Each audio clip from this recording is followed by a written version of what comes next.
Hello children, welcome back to CBSE Telugu tutor. So ఇప్పుడు మనం చెప్పుకోబోతున్న topic is agriculture and irrigation. So Cholas టైంలో agriculture ఎలా చేసేవాళ్ళు, what are the different irrigation methods ఏంటి అనేది ఈ ఈ టాపిక్లో చెప్పుకుందాం.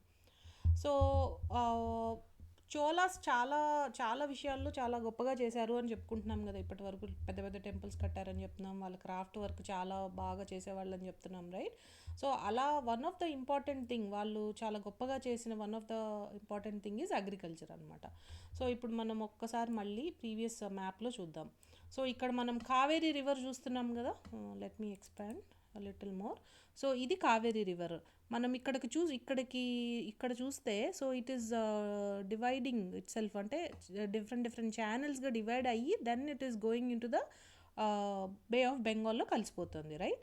సో ఈ ఏరియా ఎక్కడైతే ఇది ఛానల్స్గా డివైడ్ అయి ఉంటుందో ఆ చుట్టుపక్కల area, before it is getting in to the bay of Bengal, ఆ చుట్టుపక్కల ఏరియా ఈజ్ చాలా ఫర్టైల్ ల్యాండ్ అనమాట. సో ఎప్పుడైనా ఎందుకు ఫర్టైల్, ఇప్పుడు ఈ ఛానల్స్ మళ్ళీ డివైడ్ అయి ఉన్న ఛానల్స్ కూడా ఎప్పుడైనా వర్షం పడి బాగా అలా ఉన్నప్పుడు ఏమవుతుంది, ఆ రివర్స్ ఓవర్ఫ్లో అవుతాయి కదా అక్కడ. సో ఆ రివర్ తాలూకు వాటర్ పక్కకు ఓవర్ఫ్లో అయినప్పుడు ఆ ల్యాండ్ మీదకి ఆ వాటర్లో తాలూకు ఉన్న మినరల్స్ అవన్నీ కూడా ఆ ల్యాండ్ మీద డిపాజిట్ అవుతాయి, right? So that makes the land fertile. అలానే ఇంకొక పాయింట్ ఏంటి అంటే, ఈ వాటర్ ఓవర్ఫ్లో అవడం వల్ల ఆ ల్యాండ్, చుట్టుపక్కల ఉన్న ల్యాండ్ అంతా వెట్ అయ్యి మాయిశ్చర్ వస్తుందన్నమాట ఆ ల్యాండ్కి. సో మాయిశ్చర్ ఉన్నప్పుడు ఏంటి, అది అగ్రికల్చర్ ఆర్ క్రాప్స్ పండించడానికి అనువుగా ఉండే చోటు అవుతుంది అనమాట. సో ఈ కావేరీ చుట్టుపక్కల ఉన్న area, because it has access to river, ఆ ఏరియా అంతా చాలా ఫర్టైల్గా ఉండి అగ్రికల్చర్ చేయడానికి వీలుగా ఉండేది. అండ్ చోలాస్ కూడా దాని మీద ఎక్కువ ఫోకస్ చేశారు. సో వీళ్ళే కనిపెట్టారా అగ్రికల్చర్ అంటే? అదేం కాదు.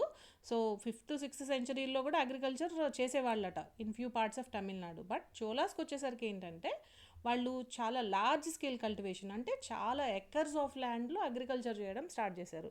మరి ఎకర్స్ ఆఫ్ అగ్రికల్చర్లో స్టార్ట్ చేయాలంటే మధ్యలో ఏమి ఉండకుండా కంప్లీట్గా ప్లెయిన్ ల్యాండ్ ఉంటుందా? ఎక్కడైనా ఉండదు కదా. సో వీళ్ళు ఏం చేశారు, ఆ లార్జ్ స్కేల్ కల్టివేషన్ కోసం మధ్యలో ఫారెస్ట్ ఉంటే ఫారెస్ట్ కొట్టేశారు. ఓకే, ల్యాండ్ ఎగుడు దిగుడుగా ఉంటే కనుక దాన్ని అంతటినీ ఒక ఈవెన్గా లెవెల్ చేశారంట. సో అలా ఆ లార్జ్ స్కేల్ కల్టివేషన్ కోసం వాళ్ళు తగిన మెజర్స్ తీసుకొని they have started doing the agriculture. So ఇంకా ఏం చేశారు అంటే, రివర్స్కి in the delta region embankments have to be built to prevent the flooding and canals have to be constructed to carry the water to the fields. నేను ఇందాక కూడా చెప్పాను, land గ్రాంట్స్లో ఎంబాంక్మెంట్స్ అనే వర్డ్ వచ్చింది. Let me show you some images of what actually is an embankment. తెలుగులో కట్టడం అని అంటారు. ఐ డోంట్ నో మీరు ఎవరు విన్నారో నాకు తెలీదు. So if you see this river image, ఇక్కడ చూసారా పక్కన ఇలాగ హై రిడ్జ్ లాగా కట్టారు. సో ఇది కట్టడం ఎందుకు అంటే, ఇప్పుడు ఫర్ ఎగ్జాంపుల్ బాగా వర్షం పడింది, సో ఈ వాటర్ లెవెల్ ఇంక్రీజ్ అయింది. ఫర్ ఎగ్జాంపుల్ ఇది లేదు అనుకోండి, ఈ హై రిడ్జ్ లేదు, ఎంబాంక్మెంట్ చేయలేదు అంటే కనుక ఏమవుతుంది, అది పైకి వచ్చేసి పక్కనున్న ల్యాండ్స్ మీదకి ఓవర్ఫ్లో అయిపోతుంది కదా, రైట్? ఫ్లడ్స్ వచ్చేస్తే. సో అందువల్ల ఆ వాటర్ అంతా ఇది ఇక్కడే ఉండడం కోసం ఈ ఎంబాంక్మెంట్ అనేది చేసేవాళ్ళు. అంటే ఇప్పుడంటే సిమెంట్ వాటితో స్ట్రాంగ్గా చేస్తున్నారు, బట్ అప్పట్లో మట్టితోనే చేసేవాళ్ళు అనమాట. Okay, so this is what is embankment about. So canals construct చేసేవాళ్ళు అంట. మీ అందరికీ ఇంతకుముందు ఉన్న జియోగ్రఫీ లెసన్లో ప్రీవియస్ క్లాసెస్లో రాజీవ్ గాంధీ కెనాల్ అనేది వినే ఉంటారు కదా. లైక్ రాజస్థాన్లో it's a dessert area, right? So we do not have any water sources కదా, వాటర్కి యాక్సెస్ ఉండదు. బట్ స్టిల్ అక్కడ కల్టివేషన్ ఆర్ అగ్రికల్చర్ ఎలా నడుస్తుంది? From Beas and Sutlej river, మీరు చూసారు కదా, పంజాబ్లో ఫ్లో అవుతాయి కదా ఈ రివర్స్. సో అక్కడి నుంచి ఒక కెనాల్, అంటే ఏం లేదు, తవ్వుకుంటూ వస్తారనమాట ఒక ఏరియాలో, సో దట్ వాటర్ ఆ రూట్లో నుంచి డైవర్ట్ అవుతుంది. సో అలా రాజస్థాన్ వరకు ఆ కెనాల్ కట్టారు. అలానే ఇక్కడ కూడా ఫీల్డ్స్ వరకు వాటర్ రావాలంటే ఏం చేసేవాళ్ళు, రివర్స్ నుంచి బకెట్స్ నుంచి తేవడం కాదు కదా. సో ఎలాగా కెనాల్స్ కట్టేవాళ్ళు అనమాట ఆ దగ్గర ప్లేసెస్ వరకు. అలానే ఆ కెనాల్స్ కట్టారు, ఆ కెనాల్స్కి ఎంబాంక్మెంట్స్ చేశారు. So these are the measures వాళ్ళు బేసిక్గా తీసుకుంది, అగ్రికల్చర్ని ఇంప్రూవ్ చేయడానికి తీసుకున్న మెజర్స్ అనమాట ఇవన్నీ. ఓకే, సో అలానే ఇవన్నీ చేశారు, ఫైన్. బట్ ఇలా చేసినా కూడా ఇంకా కొన్ని రీజియన్స్కి వాటర్ అందుబాటులో లేదు. సో అలాంటి చోట్ల ఏం చేశారు, బావులు తవ్వారంట. They have dug the wells ఎందుకు డిగ్ చేశారు, లైక్ అండర్ గ్రౌండ్ వాటర్ ఉంటుంది కదా, అది యాక్సెస్ అవ్వాలంటే బాగా డీప్గా తవ్వేసి అక్కడ ఆ అండర్ గ్రౌండ్ వాటర్ యాక్సెస్ చేసుకోవడం కోసం వెల్స్ తవ్వారంట. ఓకే. అండ్ కొన్ని ఏరియాస్లో ట్యాంక్స్ కట్టారంట. ట్యాంక్స్ ఎందుకు? రైనీ సీజన్లో పడే వర్షం అంతా ఆ ట్యాంక్లో కలెక్ట్ చేసుకొని లీన్ సీజన్ ఎప్పుడో మనకి సమ్మర్లోనో అలా వాటర్ లేనప్పుడు ఈ ట్యాంక్స్లో ఉన్న వాటర్ని యూస్ చేసుకునేవాళ్ళట. So these are the artificial methods. ఎందుకంటే అది న్యాచురల్గా రావట్లేదు వాళ్ళకి. ఎక్కడో ఉన్న వాటర్ని they are trying to access that water అనమాట. సో ఇలాంటి మెథడ్స్ కూడా యూస్ చేసేవాళ్ళంటే ఇరిగేషన్ కోసం. ఓకే. సో ఈ ఇరిగేషన్ చేయడం కోసం చాలా ప్లానింగ్, ఆర్గనైజింగ్ కావాలి కదా! ఆబ్వియస్లీ చాలా కన్స్ట్రక్ట్ చేసుకోవాలి. సో ఈ చాలా ప్లానింగ్, ఆర్గనైజేషన్ కావాలి. సో యూజువల్గా ఈ న్యూ రూలర్స్ ఎవరైతే ఉన్నారో సో వీళ్ళు ఎక్కువ దాని మీద ఫోకస్ చేసేవాళ్ళంట. అలాగే విలేజెస్లో కదా యూజువల్గా అగ్రికల్చర్ అదంతా చేసేది. సో ఆ విలేజ్లో ఉన్న పీపుల్ కూడా దీనికి బాగా హెల్ప్ చేసేవాళ్ళంట. ఇలాంటి యాక్టివిటీస్కి, ఇరిగేషన్, అగ్రికల్చర్ యాక్టివిటీస్కి వాళ్ళు కూడా హెల్ప్ చేసేవాళ్ళంట. Okay, got it. Let me give a quick recap of this section. So ఏం చెప్తున్నారు? చోలాస్ చేసిన ఇంప్రూవ్మెంట్స్లో one of the key thing is in the agriculture field.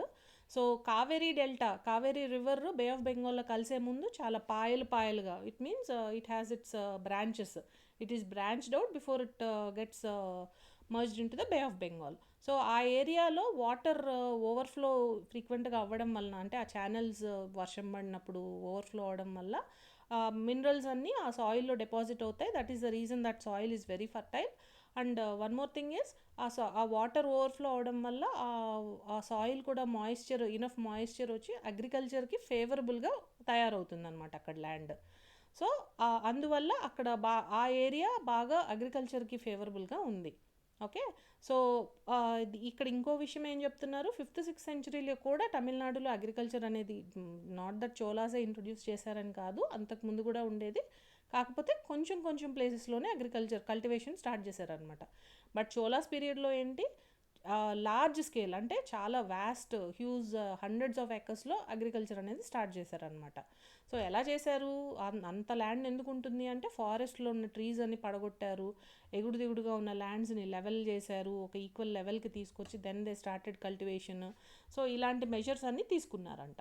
So అలానే వాటర్ ఇరిగేషన్ కోసం ఏం చేశారు, లైక్ కెనాల్స్ కట్టారంట, రివర్స్కి ఎంబాంక్మెంట్స్ చేశారంట. అలానే ఆర్టిఫిషియల్ మెథడ్స్ ఏమేమి చేశారు, they have dug the wells to access the underground water. అలాగే ట్యాంక్స్ కట్టించారంట. ఎందుకు? రైనీ సీజన్లో వాటర్ కలెక్ట్ చేసుకొని అవి వాటర్ దొరకని టైమ్స్లో ఆ ట్యాంక్లో ఉన్న వాటర్ని యూజ్ చేసుకోవడానికి. అలానే ఈ ఇరిగేషన్ అండ్ అగ్రికల్చర్ దానికి ఈ ఇరిగేషన్ మెథడ్స్కి చాలా ప్లానింగ్ అండ్ ఆర్గనైజింగ్ కావాలి. కాబట్టి new rulers along with the help of the village people ఈ యాక్టివిటీస్ని అన్నీ చేసేవాళ్ళంట. Okay, hope this section is clear.